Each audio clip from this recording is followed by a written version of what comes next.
Salmo número 1. Diz assim a palavra do nosso Deus: Bem-aventurado o homem que não anda no conselho dos ímpios, não se detém no caminho dos pecadores, nem se assenta na roda dos escarnecedores. Antes, o seu prazer está na lei do Senhor, e na sua lei medita de dia e de noite. Ele é como árvore plantada junto à corrente de águas, que no devido tempo dá o seu fruto, e cuja folhagem não murcha, e tudo quanto ele faz será bem-sucedido.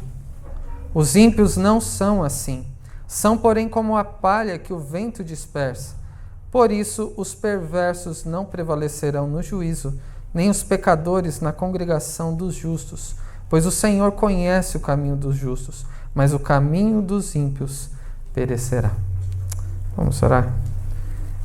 Bondoso Deus, agradecemos ao Senhor por essa oportunidade de te cultuar na noite desse dia do Senhor, neste domingo.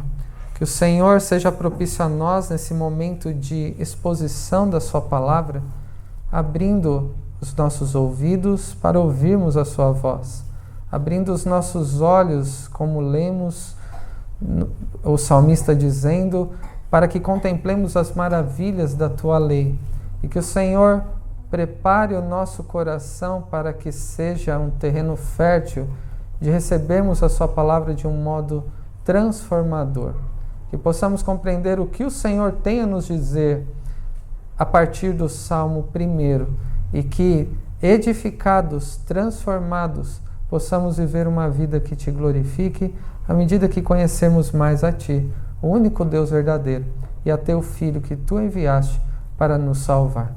E é no nome dele que nós oramos, agradecidos. Amém. Meus irmãos, alguns dias atrás, eu compartilhei com os irmãos que começaríamos e começaremos a tratar sobre os 10 mandamentos. E ainda começaremos, se Deus quiser, nas próximas semanas. Mas eu creio que este salmo serve como uma introdução a essa série de mensagens baseadas nos 10 mandamentos. O salmo fala, dentre outras coisas, sobre ter prazer na lei do Senhor e na lei de Deus meditar de dia e de noite. E veremos a partir da mensagem dos 10 mandamentos qual é a aplicação da lei do Senhor para nós nos nossos dias. E este salmo é o início do saltério. O saltério que tem do primeiro ao último salmo, que é organizado com um propósito dentro de agrupamentos nos seus 5 livros, nos tipos de salmos envolvidos que nós encontramos, o propósito de conduzirem aqueles que são verdadeiramente filhos de Deus ao relacionamento com Ele. Os livros poéticos, de um modo geral, e o livro dos Salmos tem esse sentido também, tem este propósito de nos auxiliarem, nos ensinarem a reagir ao cuidado de Deus dedicado a nós no decorrer da história, da nossa vida, em cada circunstância em que nós passamos. Então, como eu e você podemos e devemos corresponder à bondade de Deus para conosco, ao fato dele ter nos criado, ao seu amor por nós, a verdade de que eu e você vivemos, quer lembremos ou não, diante do Senhor e para a glória do Senhor em cada momento das nossas vidas. O livro dos Salmos nos ensina e nos encaminha de uma maneira a sermos coparticipantes da história que é conduzida pelo nosso Deus. O livro dos Salmos é para aqueles que têm vida com Deus, é para os verdadeiros filhos da aliança. Aqueles que ainda não são convertidos não devem procurar encontrar, a partir do saltério, orientações práticas ou talvez úteis, como se fossem ensinos moralistas sobre aquilo que deve ou não deve fazer, o que vai ou não vai dar certo. O saltério tem o propósito de conduzir, de ensinar a viver aqueles que fazem parte do povo de Deus. E o Salmo 1 é o início dessa jornada pelo saltério. Eu e você, na nossa jornada da fé, em nossa vida cristã, aprendemos e amadurecemos enquanto correspondemos ao cuidado do Deus soberano sobre nossas vidas. Do primeiro salmo até o último salmo de louvor ao nosso Deus. E este salmo é considerado a introdução do saltério, juntamente com o Salmo 2. Ele é iniciado com a expressão bem-aventurado. E como termina o segundo salmo? Bem-aventurados. Estes salmos não têm um título como nós vemos nos outros salmos, porque eles são o título de todo o saltério, são a introdução, o prefácio. Este salmo 1 não é uma oração como outros salmos, não é um cântico, não é uma confissão de pecados, não é um salmo de louvor também, é um salmo de sabedoria, é uma declaração da sabedoria de Deus, uma declaração que move os verdadeiros filhos da aliança, os verdadeiros filhos de Deus, aqueles que foram salvos em Cristo, a uma vida de devoção e piedade diante do nosso Deus. Ele nos ensina, o saltério, a partir do primeiro salmo, a termos uma vida de oração ao nosso Deus, a confessarmos os nossos pecados, como fizemos há pouco, a louvarmos o nosso Deus e a expressarmos confiança em Deus, mesmo quando não encontramos aparentes motivos para fazê-lo. Como disse Pedro Lombardi, um filósofo do século XII, o primeiro salmo trata daquele que é o princípio de tudo, o próprio Senhor Jesus, que não tem princípio. Este salmo que não tem título diz respeito a Cristo. O próprio Senhor Jesus, lá em Lucas 24, falou que a lei, os profetas e os salmos, a começar do primeiro salmo, tratavam a respeito dele, e devemos compreender como que isso acontece. Ele contém a síntese, o primeiro salmo, e o tema de todo o livro dos Salmos. E este tema é o mesmo encontrado em todo o livro. Ou seja, o tema do Salmo 1 é o mesmo tema sobre todo o saltério, que é sobre a pessoa de Cristo como um todo. Então, entrar no saltério, estar no saltério, é encontrar-se com Cristo. É ser conduzido numa jornada, numa caminhada como é a caminhada cristã. De devoção, através da adoração e da oração, pelo único caminho que conduz a Deus, e nós sabemos que é o nosso Senhor Jesus. E percorrer este caminho do saltério, a partir do Salmo 1, de aprendizado sobre como nós devemos amar a Deus e amar a sua lei, que passaremos a ver em especial nas próximas semanas.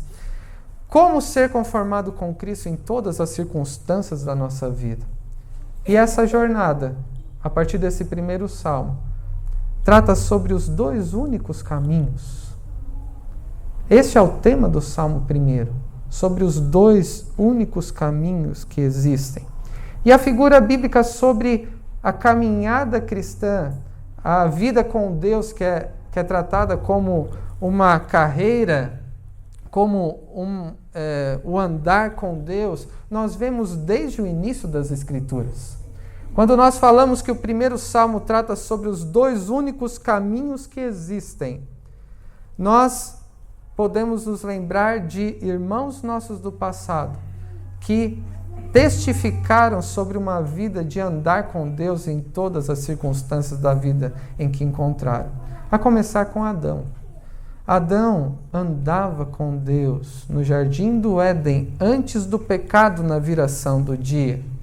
Nós vemos Enoque fora do jardim após a entrada do pecado do mundo, que andou com Deus de um modo tão intenso, de um modo tão íntimo, que Deus o tomou para si e ele não viu a morte. Nós vemos, por exemplo, Moisés, que que foi o líder do povo de Deus na caminhada que eles fizeram naquele deserto rumo à terra prometida. E nós vemos então esse paradigma aqui que é sobre o caminho ou os caminhos possíveis que existem. E o salmista, que não sabemos quem foi, fala primeiro, nos 3 primeiros versículos, sobre o caminho do justo. Ele diz: bem-aventurado o homem que não anda no conselho dos ímpios, não se detém no caminho dos pecadores, nem se assenta na roda dos escarnecedores. O salmo começa com essa expressão que também vimos no Salmo 119 na liturgia. Bem-aventurado é o homem. O que significa bem-aventurado? Vemos, às vezes, algumas traduções, sinônimos possíveis, que seria feliz é aquele. Por isso que alguns falam sobre o segredo da felicidade a partir deste salmo, ainda que não seja prioritariamente este o tema, porque o salmo fala sobre os 2 possíveis caminhos que existem. Bem-aventurado também significa aquele que foi favorecido por alguém. A expressão bem-aventurado diz respeito a isso. Significa ser agraciado ou abençoado por Deus. É receber dádiva do nosso Deus, receber bênção dele. E o que significa ser abençoado numa perspectiva bíblica?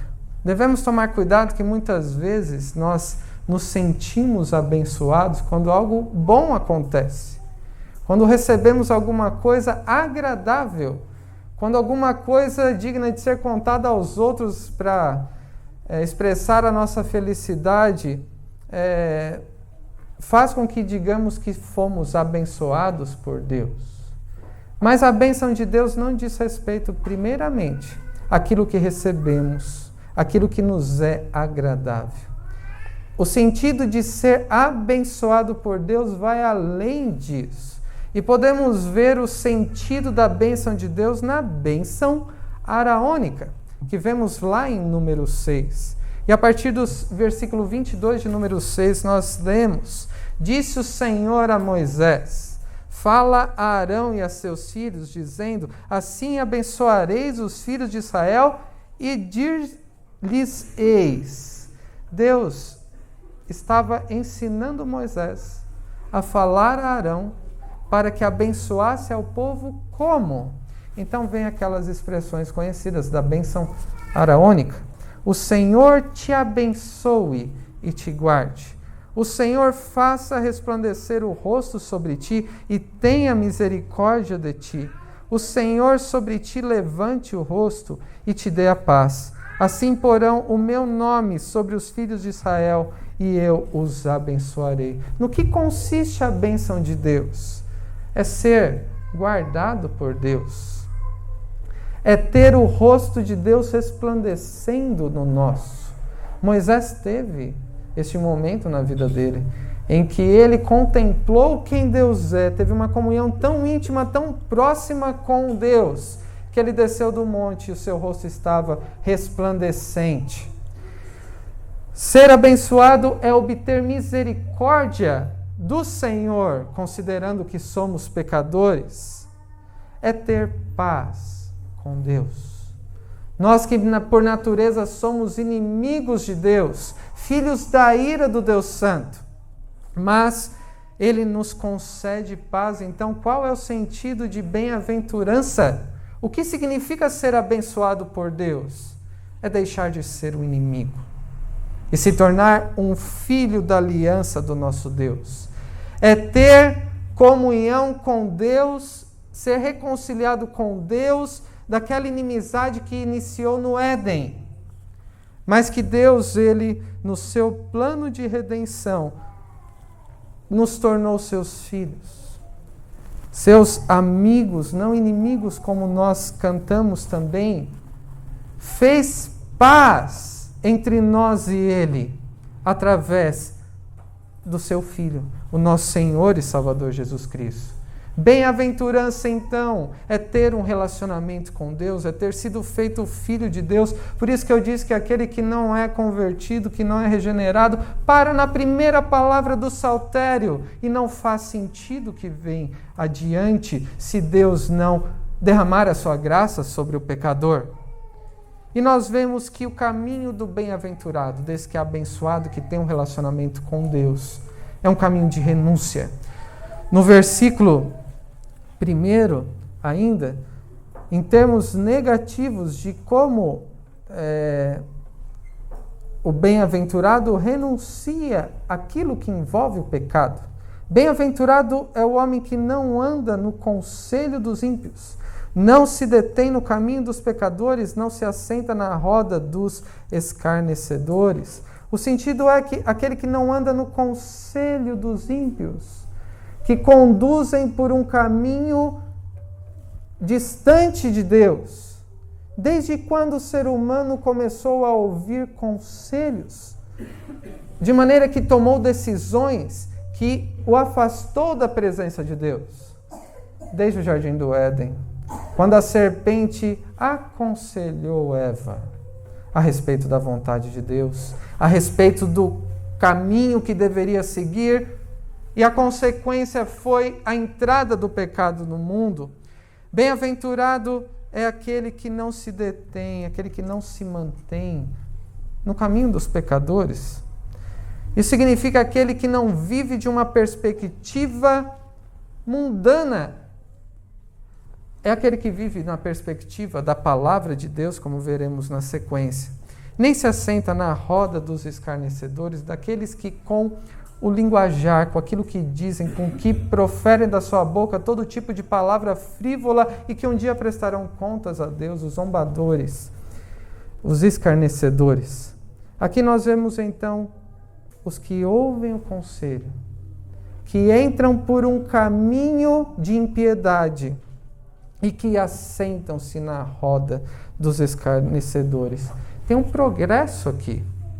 Aquilo que se ouve é assimilado, é direcionador nos passos que nós tomamos e que faz com que pertençamos a um grupo, a um ambiente, a um tipo de comunidade que não é a dos filhos de Deus, que não convém àqueles que são salvos pelo Senhor Jesus. O caminho do justo, então, envolve, em primeiro lugar, renúncia a um modo de vida que é contrária à vontade de Deus. Em segundo lugar, o caminho do justo é um caminho de deleite. No versículo 2, quando nós lemos que antes o seu prazer está na lei do Senhor e na sua lei medita de dia e de noite. O caminho do justo é um caminho não de tantas privações que ele só pode ser infeliz porque não pode fazer o que ele quer. O caminho do justo é um caminho de deleite, do verdadeiro deleite, da verdadeira alegria, da verdadeira satisfação, que só pode ser encontrado a partir da palavra de Deus e na presença dele. E demonstra uma constância, a constância de dia e de noite. E este prazer, que é o deleite, indica uma afeição, indica algo que se ama. Antes o seu amor, a sua afeição, o seu coração está na lei do Senhor dia e de noite. O que significa meditar na lei do Senhor dia e de noite? Não significa passar 24 horas do dia lendo a Bíblia. Isso seria impossível e até mesmo incoerente pelas outras atividades que Deus coloca em nossas mãos para realizarmos. O cuidado com a família, os nossos estudos, o nosso trabalho, o nosso serviço na casa do Senhor. Todas essas coisas devem ter um tempo adequado na nossa vida para que sirvamos ao nosso Deus com cada uma delas. O que significa, então, meditar na lei do Senhor? E a meditação normalmente é relacionada com aquele termo ruminar.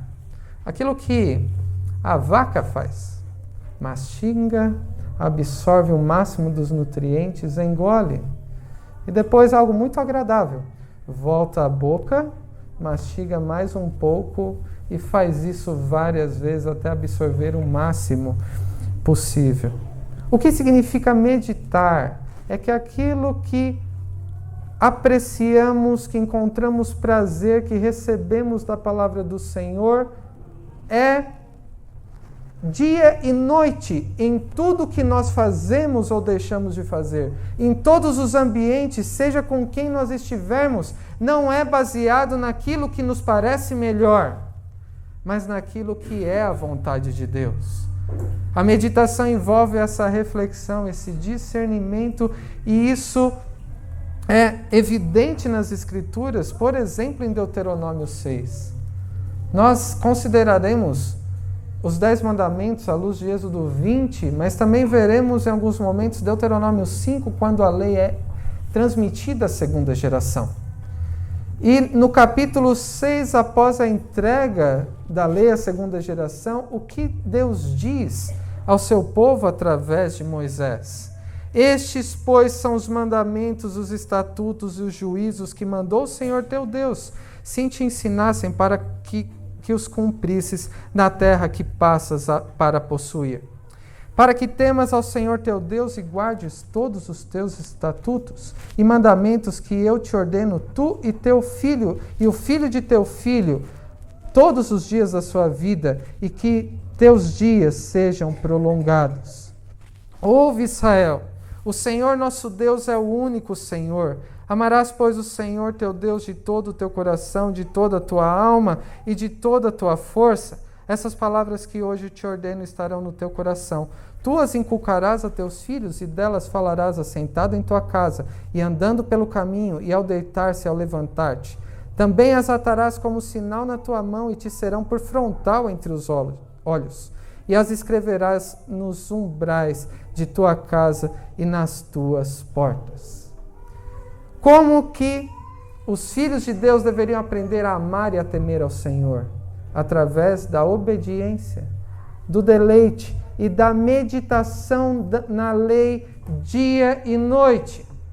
Quer eles estivessem levantando, ou assentando, andando, passando pelas portas, não importasse onde, que eles se lembrassem do que Deus disse. Não importa onde um filho de Deus esteja, o seu pensamento, as suas afeições, os seus planos e desejos devem ser influenciados, determinados por aquilo que é a vontade de Deus. Quando diz aqui o prazer está na lei do Senhor e meditar dia e noite, envolve todos os momentos da nossa vida. E a consequência disso, dessa afeição, desse amor à lei de Deus, é um caminho frutífero. No versículo 3 nós vemos a ilustração de uma árvore. O justo é como árvore plantada junto à corrente das águas, que no devido tempo dá o seu fruto e cuja folhagem não murche, tudo o que ele faz será bem sucedido. O justo é comparado então a uma árvore plantada junto às águas. Pode vir a seca, mas está alimentada. Demonstra vitalidade, que dá frutos no devido tempo, não murcha mesmo quando vem o calor. E o dar frutos aqui é cumprir o seu propósito, segundo o que foi estabelecido por Deus. Jeremias 17, nós vemos uma passagem paralela ao Salmo 1, que usa a mesma ilustração. Quando diz, maldito o homem que confia no homem, faz da carne mortal o seu braço e aparta o seu coração no Senhor. E quem confia em si mesmo, na própria justiça, na própria capacidade de agradar a Deus, qual será a consequência? Jeremias nos registrou, porque será como arbusto solitário no deserto, e não verá quando vier o bem, antes morará nos lugares secos do deserto, na terra salgada e inabitável. Maldito é aquele que confia em si mesmo. Porém, bendito o homem que confia no Senhor, e cuja esperança é o Senhor, porque ele é como árvore plantada junto às águas, que estende as suas raízes para o ribeiro, e não receia quando vem o calor, mas a sua folha fica verde, e no ano de sequidão não se perturba, nem deixa de dar fruto.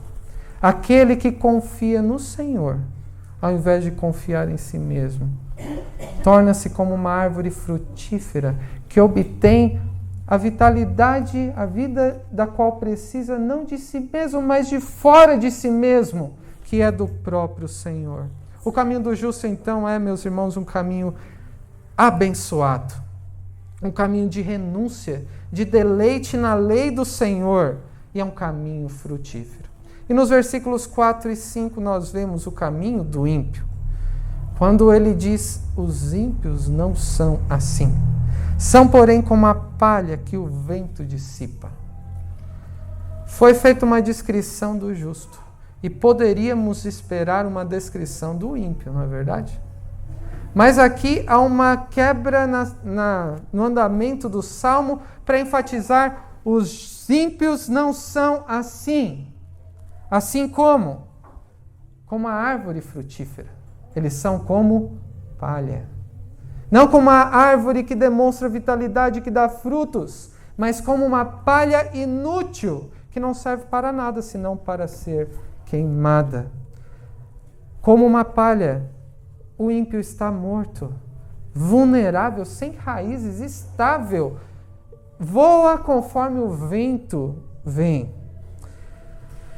O caminho do ímpio não é de deleite e meditação na lei do Senhor. Procura encontrar prazer em si mesmo e no curso desse mundo que jaz no maligno. Vai por onde quer que sopra o vento. O caminho do ímpio não é um caminho de renúncia aos pecados. Os frutos do ímpio são maus. A consequência é morte, é perdição. Não é um caminho de bem-aventurança, então. É um caminho de maldição. Devemos ver, então, o caminho dos ímpios como um caminho leve, como a palha. Espaçoso, que parece que há uma suposta liberdade por onde quer que deseje o seu coração ir. Mas é também um caminho inconstante. Os ímpios não sustentam-se a si mesmos. Eles não garantem a si mesmos. Eles são levados pelo seu próprio coração e pelos seus próprios caminhos, cujo destino para eles é imprevisível. Mas um dia, certamente, chegará. E o versículo 5 fala sobre o final deste caminho. Que tipo de caminho é esse? Versículo 5 diz que é um caminho de perdição e morte. Por isso os perversos não prevalecerão no juízo, nem os pecadores na congregação dos justos. Os ímpios, então, não prevalecerão, não permanecerão em pé, quando Deus julgar todas segundo as suas obras. Nem poderão permanecer na presença de Deus, como justos, adorando a Deus e o servindo por toda a eternidade. Como é o caminho dos ímpios, então? É um caminho de maldição. Todos nós conhecemos pessoas, familiares, amigos que continuam perdidos. E esse caminho não é de liberdade. Na verdade, é escravidão. Não é agradável, mas sim deveria provocar terror, temor do destino, de ser colocado diante do juízo de Deus. É um caminho, então, leve e espaçoso, mas não é bom, agradável. É inconstante, um caminho de perdição e morte. No versículo 6 nós vemos destinos distintos do ímpio e do justo. Quando diz, pois o Senhor conhece o caminho dos justos, mas o caminho dos ímpios perecerá. Muitos podem pensar, e eu espero que ninguém seja tentado e levado a pensar dessa maneira, que eu vivo a minha vida como bem me parece. Deus não é indiferente ao modo como cada ser humano que já passou nessa terra e ainda passará, vive. Porque ou alguém vive em devoção a Ele, como um justo, ou alguém vive em apostasia, como um ímpio. Não existe outro caminho. Não existe outro termo. E nós vemos que Deus não é indiferente à maneira em que vivemos neste mundo. Provérbios 5:21 diz: porque os caminhos do homem estão perante os olhos do Senhor e Ele considera todas as suas veredas. Provérbios 15:3: os olhos do Senhor estão em todo lugar, contemplando os maus e os bons. Mas o Salmo 1 nos diz que o Senhor conhece o caminho dos justos. Há uma distinção aqui. Mais do que destinos distintos, há a maneira como Deus trata o justo de um modo distinto do ímpio. Não é verdade que Deus trata todos da mesma maneira. Deus trata os justos de um modo distinto dos ímpios. O Salmo 33 diz: eis que os olhos do Senhor estão sobre os que o temem, sobre os que esperam na sua misericórdia para livrar-lhes a alma da morte e no tempo da fome conserva-lhes a vida. Os olhos do Senhor estão sobre os seus filhos, preservando-os, protegendo-os, concedendo misericórdia para tudo o que precisam. O Salmo 34 diz que o rosto do Senhor está contra os que praticam o mal, para lhes extirpar da terra a memória. Enquanto é abençoado o justo, porque o rosto do Senhor resplandece sobre nós. É amaldiçoado o ímpio, porque o Senhor vira o seu rosto e derrama a sua ira, vindica a sua glória e retribui a todos segundo as suas obras. Então vemos aqui o caminho do justo, o caminho do ímpio e a distinção dos destinos. A salvação do justo, mas a condenação do perverso. Eu quero concluir, irmãos, com algumas aplicações e reflexões para nós. Vimos que existem apenas dois caminhos nessa vida: o caminho do justo e o caminho do ímpio. Isso significa que cada um de nós está em um desses caminhos. Um dos caminhos conduz à vida e vida eterna, a sermos frutíferos, a termos deleite na lei do Senhor. E o outro caminho é um caminho que não se sustenta, que é levado segundo o próprio coração, que se dispersa e o destino é a perdição. E uma pergunta necessária: por qual caminho você tem se esforçado em andar? O caminho do justo ou o caminho do ímpio? Em qual caminho você tem andado? Considere-se a si mesmo com espelho da palavra do nosso Deus. É um caminho de bem-aventurança, de renúncia, de deleite na lei do Senhor e tem dado frutos? Ou é um caminho de maldição, leve, que faz o que está no seu coração, vive como bem lhe parece, de um modo inconstante, cujo destino é perdição e morte? Há esses dois destinos: vida plena com Deus, mesmo quando vier o calor, e ao caminho de morte e destruição. E o destino eterno é definido pelo caminho que trilhamos nesta vida. Após a morte não há outra alternativa, não há outra possibilidade de salvação. O destino eterno, de vida ou morte eterna, é determinado no caminho que decidimos trilhar nesta vida até nosso último dia de vida ou até o dia que Cristo voltará. Quem poderia dizer aqui que é bem-aventurado, como está no Salmo 1? Quem se identifica com o bem-aventurado do Salmo 1? E a resposta é: ninguém.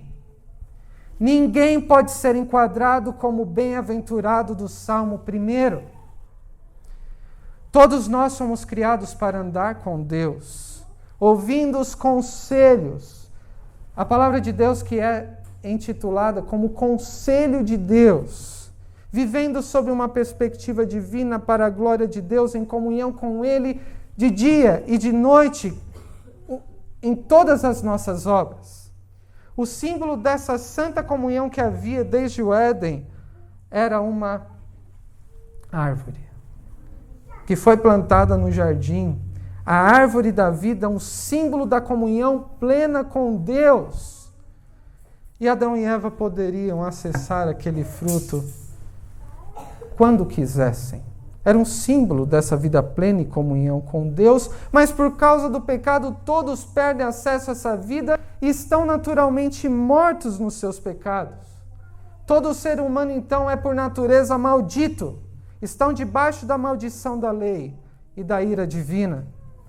Todo ser humano tende a andar segundo as inclinações do próprio coração, segundo o curso desse mundo, como Paulo diz em Efésios capítulo 2. Somos, por natureza, escarnecedores, zombadores de Deus pelo nosso natural egoísmo de seja feita a minha vontade, assim na terra como no céu. Esse orgulho e essa pretensão por justiça, de ser capaz de fazer aquilo que é agradável a Deus e de ser poder aceito por Ele pelas próprias obras, o que é um engano. Não temos naturalmente prazer na lei do Senhor. Não meditamos dia e noite em tudo que nós fazemos no que depender de nós. Você pode dizer que medita na lei de Deus dia e noite, e tudo que você faz, você considera qual é a vontade de Deus e não a sua? E se a resposta é não, você não pode ser considerado bem-aventurado do Salmo 1. Se Deus não derramar a sua graça sobre nós, nós nunca sairemos do caminho do ímpio, cujo destino é a perdição. O caminho do ímpio aqui se identifica mais conosco no que depender de nós, não o caminho do justo. Um caminho que é movido segundo as próprias paixões, segundo o fluxo desse mundo, cujo destino é a morte, é a condenação eterna. Você não é o bem-aventurado do Salmo 1. Nem eu. Nenhum ser humano que passou por essa terra pode ser considerado o bem-aventurado do Salmo 1 naquilo que pode oferecer pelo seu modo de viver. Mas existiu alguém que nasceu nesse mundo, que não foi um ser humano qualquer, que foi o próprio Deus encarnado. Ele é o bem-aventurado do Salmo 1. Aquele que veio a esse mundo e andou por toda parte fazendo o bem. E ele que andava com pecadores, comia com zombadores, ele se assentava na roda daqueles que escarneciam, mas sem se contaminar, porque ele era santo e perfeito. Ele veio para salvar pecadores, ele não veio para aqueles que se consideram a si mesmos justos. O Senhor Jesus, que é aquele que é a videira verdadeira, aquele que devemos estar ligados para que tenhamos esperança de salvação e de sermos libertos da condenação eterna. Aquele que começou seu ensino aos seus discípulos, dizendo, da mesma maneira como começa o Salmo 1, bem-aventurados os pobres de espírito, porque deles é o reino dos céus. Em outras palavras, poderia ser dito, bem-aventurados aqueles que reconhecem que não são os bem-aventurados do Salmo 1, porque foi para estes que eu vim representar e substituir na minha vida e na minha morte. Bem-aventurados os que choram pelos seus pecados, porque não nos identificamos com o Salmo 1, porque serão consolados. Jesus ensinou sobre o caráter do verdadeiro súdito do seu reino, da sua justiça perfeita e do seu senhorio sobre todas as coisas, que ensinou no mesmo Sermão do Monte que eu fiz referência, sobre as duas portas, os dois caminhos e os dois destinos, um que leva para a perdição e um que leva para a vida e a vida eterna. aquele que falou sobre os dois tipos de árvore, uma árvore que dá bons frutos e uma árvore que dá maus frutos, e aquele que falou acerca de si mesmo como a videira verdadeira, e diz que quem permanecesse nele, este daria muito fruto, porque sem ele nada podemos fazer. E se alguém não permanecer nele, será lançado fora à semelhança do ramo e secará, e o apanham, lançam no fogo e o queimam.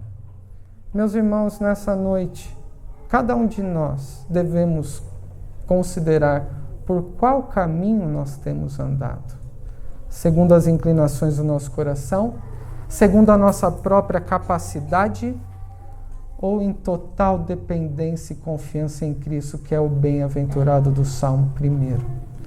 E a minha e a sua esperança é que, reconhecendo isso, eu e você sejamos verdadeiramente abençoados, porque fomos feitos filhos de Deus, de maneira que rejeitemos o pecado, assim como Cristo não se contaminou, nós também rejeitemos o pecado, que aprendemos a amar a palavra de Deus à medida que assimilemos esse evangelho que nos é apresentado no Salmo 1, e que a nossa união com Cristo gere frutos dignos do evangelho, do arrependimento e para a glória do Deus bendito. Que Deus os abençoe. Amém.